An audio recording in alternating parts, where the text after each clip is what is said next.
Poa poa. Lakini nimefurahia kujua babangu, lakini bado kuna samishe, lakini hizo hatuwezi ongelelea hapa. Shamu sheti shomo. Leo mathematics ilikuwaje? Ilikuwa poa, lakini ilikuwa ngumu. Ilikuwa tu hivyo. Acha nikwambie, mathematics kwangi ngumu. Chenye mathematics inahitajingi ni akili mob. Na kufikiria. Like lazima ujue multiplication, lazima ujue division. Kama sisi utaweza kusurvive huku kwa sababu kumbuka ile time nilisemangu uko na boyfriend. Na unajua tu daddy hapendi nini mambo ya boyfriend sijui nini. So you must follow the rules.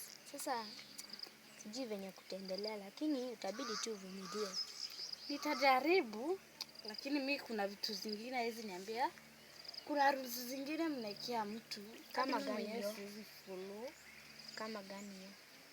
Kazi ya shamba inakuwa wanaume si wasichana. Mimi sizienda kwa shamba by the way. Sio hivyo. Kazi ya shamba. Sasa pia mimi nikitoka town nilikuwa nasema tu hivyo. Lakini time nimekaa huku nikabidi sasa nitikia mambo ya huku. Kitchen garden iko sawa na wamama, lakini hatuneni unasikia unaanza unalima nini? Mimi kazi ya shamba mieke hapana. Sasa kazi yako utarudi kufanya nini sasa? Nipeni kazi ya nyumba nitafanya. Kazi ya nyumba. Hiyo mtabonga na dada. Sasa tutajua. Huyo mwenye hadi asikilizi mtu. Unajua jana nilibonga na yeye. Sasa maybe sahi yako sawa at least. Sasa tutajua venye tu tutafanya. Sasa twende home tukabadilisha kazi.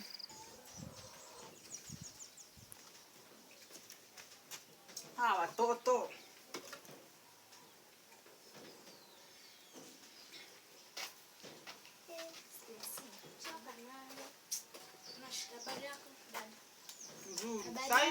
Mzuri. Saidi mnatokea shule. Wakati wale watoto wengine wametokea shule na wakaenda kuchota maji. Si unajua leo ni Saturday. So Sasa Saturday hata ujui siku. Leo ni Friday. Leo ni Friday. Ni sikukuu. By the way hadi umenikumbusha. Leo ni sikukuu na leo tunafaa kupika chapo. Nimekuambia. Ni chapo itoke wapi? Pia unafaa kututafutia pesa. Nyamaza, mnakula ugali na nini? I don't want anything like chapati. Sasa chapati tutakuwa tunakula lini? Mwisho wa mwaka? December. Can you imagine once in a blue moon ndio huwa tunakula chapati. Ambu kwa sasa gani hapa?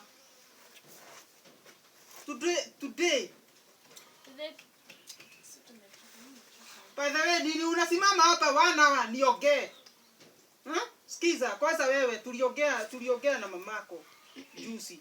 Na ndio maana uko hapa. Na kulingana na venye niligundua ama kulingana na venye alinielezea nikajua ni ukweli.